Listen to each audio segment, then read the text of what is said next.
Hello everyone, in today's video, I'm going to review the SafePal Wallet app. SafePal is a popular cryptocurrency wallet app designed to offer users a secure and user-friendly way to manage their digital assets.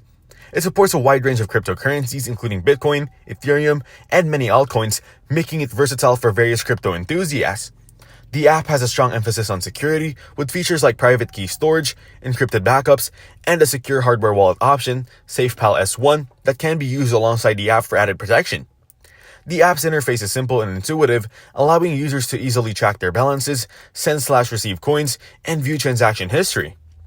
SafePal also offers features like staking, token swaps, and DeFi integrations, making it suitable for both beginners and more advanced users.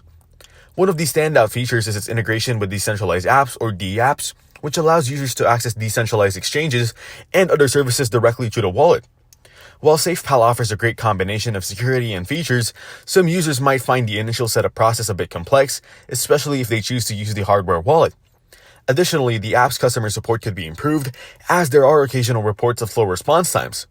Overall, SafePal is a solid choice for those looking for a secure, multifunctional crypto wallet app. Thanks for watching. Don't forget to like the video and subscribe to our channel.